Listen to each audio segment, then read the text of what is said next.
प्रियात्मन सप्रेम जयजीव आदि मुनीश्वर जोगेश्वर परम पूज्य सत्य सम्राट सदगुरुदेव सिमनी जी का वचनामृत से एक बूंद।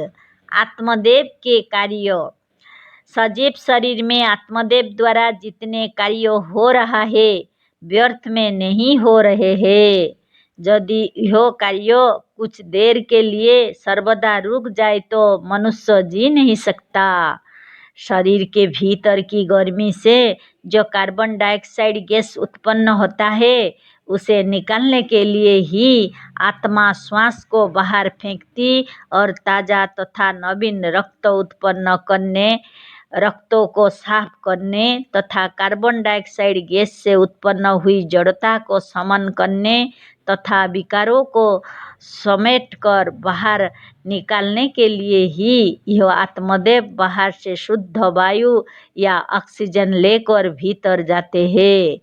शरीर के भीतर के कलपुर्जे जितना ही अधिक वेग तथा परिश्रम के साथ काम करते हैं उतना ही गर्मी उत्पन्न होती है और इस गर्मी से उतना ही अधिक कार्बन डाइऑक्साइड गैस उत्पन्न होता है।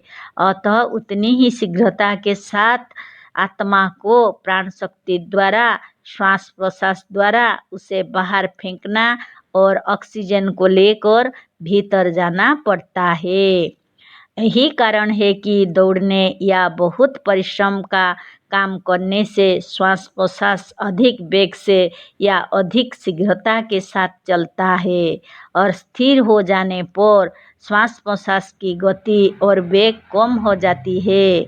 अतः इसी सिद्धांत के अनुसार मनुष्य का शरीर जितना ही स्थिर होता जाता है श्वास प्रश्वास भी स्थिर होते जाते हैं, क्योंकि कार्बन डाइऑक्साइड गैस बहुत कम उत्पन्न होता है।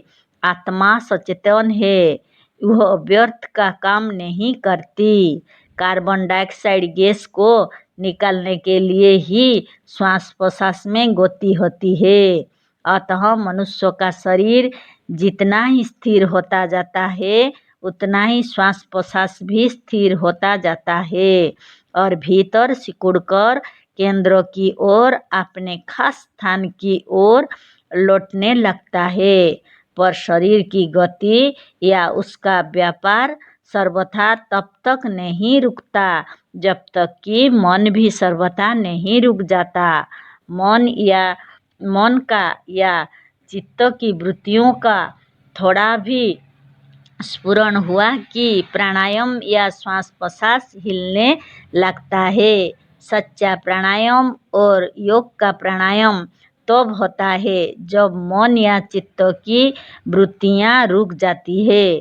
चित्त की वृत्तियों के रुक जाने से शरीर के कलपुर्जों में गति या उसके द्वारा संघर्षण नहीं होता और संघर्षण बंद होने से गर्मी नहीं उत्पन्न होती और गर्मी के ना उत्पन्न होने से कार्बन डाइऑक्साइड गैस उत्पन्न ही नहीं होता, जिसे निकालने के लिए जीवन के रक्षक प्राणों को चलना पड़ता है।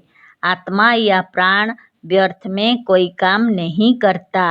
मन के स्थिर हो जाने से कार्बन डाइऑक्साइड गैस उत्पन्न ही नहीं होता और जब वह उत्पन्न ही नहीं होता तो श्वास प्रश्वास को चलने की आवश्यकता ही नहीं रह जाती। अतः मन के स्थिर होने से ही प्राणायाम हो सकता है। यम नियम आसन प्राणायाम प्रत्याहार धारणा ध्यान और समाधि सब योग के अंग है। अतः योग व उसके किसी अंग का साधन तब तक नहीं होगा जब तक कि मन स्थिरता को नहीं प्राप्त होगा, क्योंकि चित्त की वृत्तियों का स्थिर होना ही योग है। यह निश्चित है। मन के रुकने पर समाधि के लग जाने पर जो प्राण स्वाभाविक रूप से रुक जाता है वह हानिकारक नहीं, लाभदायक है। मन के सर्वथा स्थिर हो जाने पर श्वास का वेग ही नहीं उत्पन्न होता वह आपसे आप स्वाभाविक रूप में केंद्र की ओर सिकुड़कर अपने घर में आकर स्थिर हो जाता है। इच्छा होने पर लोग चलते हैं, इच्छा होने पर खड़े हो जाते हैं और इच्छा होने पर बैठ जाते हैं। हाथ को सिकुड़ना, फैलना, यह सब इच्छा और मन पर निर्भर है। मन के रुक जाने पर शरीर के भीतर के सारे व्यापार, सब कलपुर्जे रुक जाते हैं। मन के रुकने से श्वास आप से आप बिना रोके रुक जाता है। मन या चित्त की वृत्तियाँ जब वृत्तों से, परिधि से या संसार चक्र के चारों ओर से केंद्र की ओर सिकुड़ जाती है तो यह जीव अपने स्व में, अपने आप में या अपने आत्मा में स्थिर होकर आनंदमय हो जाता है, सच्चिदानंद स्वरूप हो जाता है। यह आत्मा अपना स्वरूप, अपना आप, अपना जीव और अपना जीवन है, अथवा यह हम सबसे ही आनंदमय है। मन की वृत्तियों के योग से यह वृत्ति स्वरूप होकर अपने स्वरूप के आनंद से अलग हो जाता है। अतः चारों ओर से सिकुड़कर, मुड़कर अपनी ओर लौटने की जो प्रणाली है उसी को योग कहते हैं। योग की इस अवस्था को तुरीय अवस्था भी कहते हैं। मनुष्य के स्वास्थ्य के लिए जैसे जागृति, स्वप्न और सुषुप्ति, ये तीनों अवस्थाएं अत्यंत आवश्यक है, उसी तरह से तुरीय अवस्था भी सच्चा स्वास्थ्य प्राप्त करने के लिए अत्यंत आवश्यक है। अच्छी नींद का आना जैसे स्वास्थ्य के लिए अत्यंत उपयोगी है, उसी तरह से सच्ची शांति, तीक्ष्ण बुद्धि, अच्छी स्मरण शक्ति, सच्चा ज्ञान, आत्मबल, सच्ची मुक्ति तथा सुख और सच्चे स्वास्थ्य की प्राप्ति के लिए तुरीय अवस्था या समाधि की प्राप्ति अत्यंत आवश्यक है। नाक पकड़कर या किसी दूसरी प्रकार से होठ से प्राणों को रोकने से प्राण नहीं रुकता, किंतु भीतर ही भीतर चलता रहता है। प्राणों में गति होने का कारण यदि शरीर के भीतर कार्बन डाइऑक्साइड ना उत्पन्न हो तो यह आप से आप रुक जाता है, क्योंकि कोई व्यर्थ का काम नहीं करता।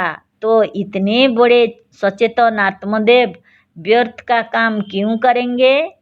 यदि लोग इस अत्यंत सत्य तथा तथ्य को समझ लेते कि मन को या उसकी वृत्तियों को वृत्तों तथा परिधि में चक्कर खाना छुड़ाकर केंद्र में आकर, अपने आप में आकर, अपने स्वरूप में आकर स्थिर हो जाना या स्वरूपस्थ हो जाना योग है, तो कभी वह सब गलतियाँ और भूले ना होती और योग के नाम से अनेक अस्वाभाविक साधन को लोग ना अपनाते।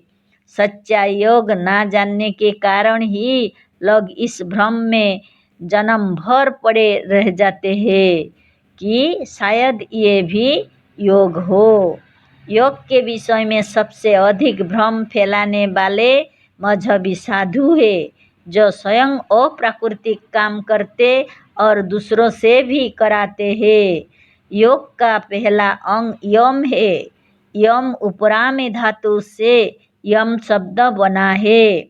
उपराम को प्राप्त होना यम है। रमना, घूमना और फिरना छोड़कर अपनी ओर लौटकर चुपचाप स्थिर हो जाना उपराम को प्राप्त होना है। इसे यम कहते हैं। मन का नियमन या रुकना ही नियम है।